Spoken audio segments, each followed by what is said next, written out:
안녕하세요. 인생 수업 여러분. 오늘도 찾아주셔서 감사합니다. 안녕하세요, 여러분. 오늘은 평생을 살면서 가족 관계에서 절대 저지르면 안 되는 치명적인 실수. 3가지에 대해 말씀드리겠습니다. 혹시 이런 말 들어보신 적 있으신가요? 피는 물보다 진하다. 가족끼리 뭘 그렇게 따져? 저 역시 오랫동안 그렇게 믿고 살았습니다. 하지만 인생의 반을 넘어서면서 깨달은 진실이 있습니다. 무조건적인 믿음과 과도한 희생이 오히려 소중한 가족 관계를 파괴할 수 있다는 것을요. 특히 중년 이후에는 더욱 조심해야 합니다. 한 번 깨진 관계는 회복하기 어렵거든요. 오늘 제가 말씀드릴 3가지 실수는 실제로 많은 분들이 겪고 계신 문제들입니다. 이 영상 한 편을 보는 것만으로도 앞으로 남들보다 더 현명한 인생을 살아갈 수 있습니다. 영상 끝까지 들어보시면 절대 후회하지 않으실 거예요. 오늘 주제가 마음에 드신다면 구독과 좋아요 눌러주세요. 여러분들의 응원은 영상 제작에 큰 힘이 됩니다. 여러분의 마음을 위로하고 도움이 되는 좋은 콘텐츠로 반드시 보답하겠습니다. 첫 번째 실수는 경제적 여유를 드러내는 것입니다. 제 지인 김태수 씨의 이야기부터 들려드리겠습니다. 김 선생님은 30년간 교직에 몸담으셨던 분인데 퇴직 후 여유 있게 살고 계셨어요. 문제는 가족 모임에서 이런 말씀을 하셨던 거죠. 요즘 주식이 좀 올라서 용돈벌이는 되네. 연금도 나오고 해서 걱정 없이 살고 있어. 그때까지만 해도 단순한 근황공유였습니다. 하지만 그 한마디가 모든 걸 바꿔놓았어요. 한 달 후 막내 형이 전화를 걸어왔답니다. 요즘 여유가 있다고 하던데 내가 급한 일이 있어서 3천만 원만 잠깐 빌려줄 수 있겠나? 김 선생님은 형님이니까 거절하기 어려워서 돈을 빌려주셨어요. 그런데 이게 시작이었습니다. 다음은 둘째 누나였습니다. 애 시집 보내는데 돈이 부족해서. 그 다음은 사촌 동생이었고요. 사업이 어려워져서. 심리학자 정민호 박사가 말하길 사람은 다른 사람의 경제적 여유를 알게 되면 자신도 그 혜택을 받을 권리가 있다고 착각한다고 합니다. 특히 가족 관계에서 이런 현상이 더 강하게 나타난다고 하더군요. 더 가슴 아픈 일이 벌어졌습니다. 돈을 빌려간 사람들이 갚을 생각을 전혀 하지 않는 거예요. 오히려 이런 식으로 나왔답니다. 돈도 많으면서 그런 걸 다 따져. 우리가 남이야? 제 고등학교 동창인 이강수 씨도 비슷한 경험을 털어놨습니다. 형제자매에게 돈을 빌려주는 순간 모두가 원수가 된다고 하더군요. 정말 뼈아픈 말씀입니다. 또 다른 지인 박미영 씨는 빌려주고 20년간 받지 못했는데 열받아서 집에 쳐들어가 머리채 뜯고 싸우고 나서야 받았다고 하시더군요. 이자 한 푼 못 받고 말이죠. 재정관리 전문가 황지수 박사는 이렇게 말합니다. 가족이라 해도 경제적 정보는 꼭 필요한 사람에게만 공개해야 한다. 특히 부동산이나 주식 수익에 대해서는 더욱 신중해야 한다.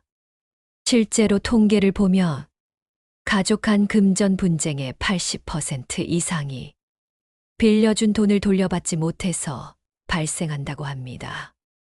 우리 아파트 부녀 회장님이 항상 하시는 말씀이 있어요. 형제들하고 돈 거래하지 마세요.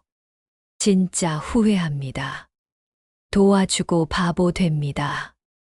앉아서 빌려주고 서서도 못 받는다. 돈이란 내 손에서 나가면 남의 돈이다. 정말 명언입니다. 그렇다면 어떻게 해야 할까요? 첫째, 경제적 상황에 대해서는 그럭저럭 지낸다. 먹고 살만하다 정도로만 답하세요. 둘째, 정말 도움이 필요한 가족이 있다면 빌려주는 것이 아니라 도와주는 것으로 생각하세요. 처음부터 돌려받지 못할 각오를 해야 관계가 틀어지지 않습니다. 셋째, 돈은 건네가면 남의 돈이다라는 마음가짐을 가지세요. 두 번째 실수는 타인의 단점을 공개적으로 지적하는 것입니다. 가족 상담사로 일하시는 서영미 상담사께서 들려주신 사례입니다. 어느 60대 형제분들의 이야기인데요. 형님은 평소 동생의 생활 습관이 못마땅하셨대요. 늦잠을 자고 약속 시간을 잘 안 지키고 정리정돈을 안 하는 것들 말이죠. 그런데 어느 날 가족 모임에서 이런 말씀을 하셨답니다. 너는 정말 언제까지 이렇게 살 거야? 나이가 몇 살인데 아직도 애 같은 소리 하고. 순간 분위기가 싸해졌다고 합니다. 동생분은 모욕감을 느꼈고 다른 가족들도 어색해했죠. 심리학에서는 이를 공개적 비판의 역효과라고 합니다. 아무리 선의에서 나온 조언이라도 다른 사람들 앞에서 듣게 되면 모욕감과 수치심을 느끼게 된다는 거죠. 제 지인 김진달래 씨가 이런 경험을 나눠주셨어요.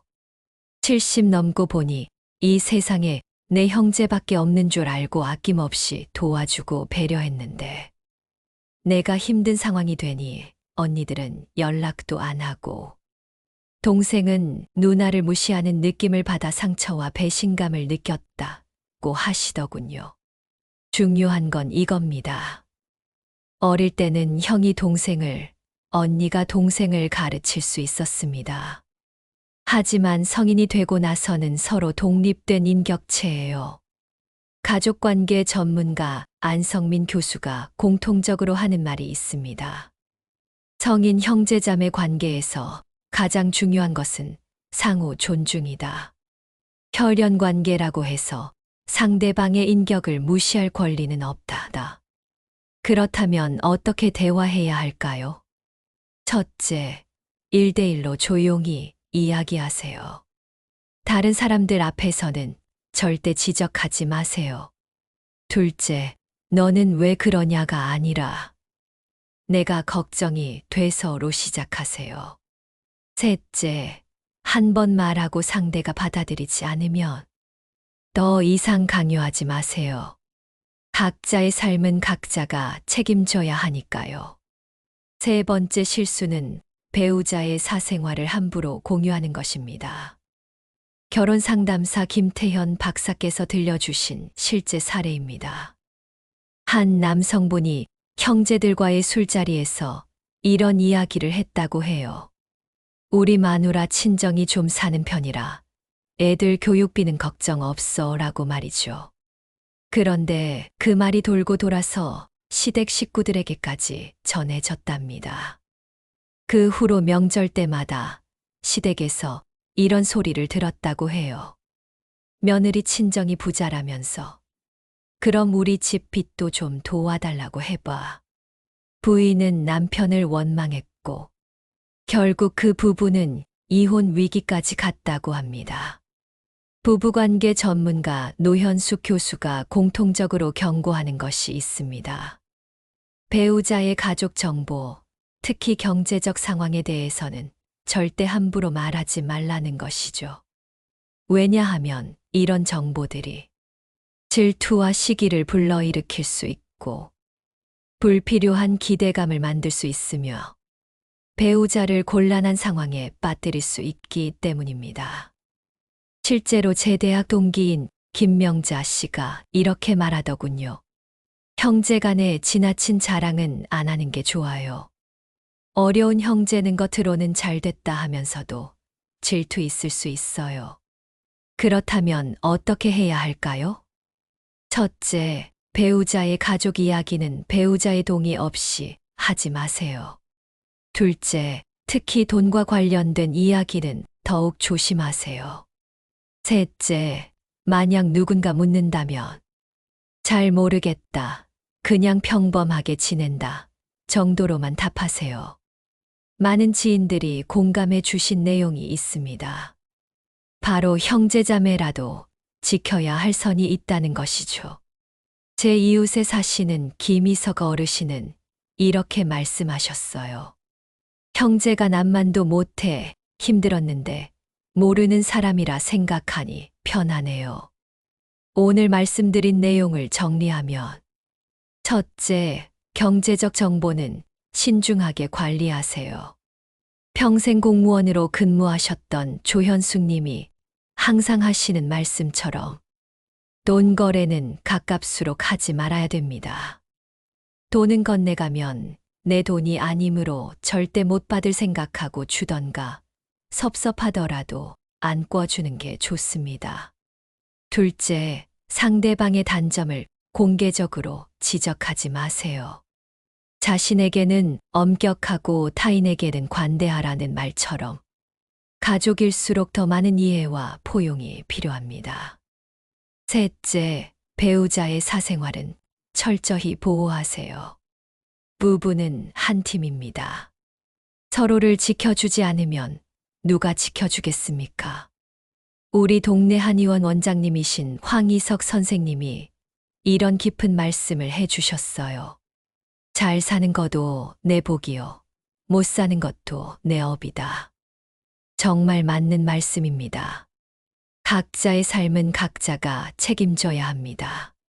가족이라고 해서 무조건 희생하거나 무조건 의지하려 해서는 안 되는 거죠. 형제자매라 해도 지켜야 할 선이 있다는 말씀 깊이 공감합니다. 도와주고도 상처받는 일이 많지요. 결국 돈 문제는 서로의 정을 멀어지게 하더군요. 마지막으로 몇 가지 현실적인 조언을 더 드리겠습니다. 형제와 그렇게 친하지도 가깝지도 않게 그저 그렇게 지내고 때로는 이런 적당한 거리가 오히려 관계를 편안하게 유지하는 방법일 수 있습니다. 중요한 건 경계선을 지키는 것입니다. 도움을 주더라도 자신의 한계를 분명히 하고 상대방도 그 한계를 존중할 수 있는 관계를 만드는 것이 중요하죠. 여러분, 가족을 사랑하는 방법은 무조건적인 헌신만이 아닙니다. 때로는 적절한 거리두기가 더 큰 사랑일 수 있어요. 오늘 이야기를 들으며 여러분은 어떤 생각이 드셨나요? 여러분의 경험과 생각을 댓글로 나눠주세요. 여러분의 이야기가 누군가에게 큰 위로와 깨달음이 될 거예요. 끝까지 들어주신 여러분께 깊은 감사를 드려요. 오늘 이야기가 도움이 되셨다면 소중한 분들께 공유해 주시고 구독과 좋아요로 저를 응원해 주세요. 오늘도 행복한 하루 되세요.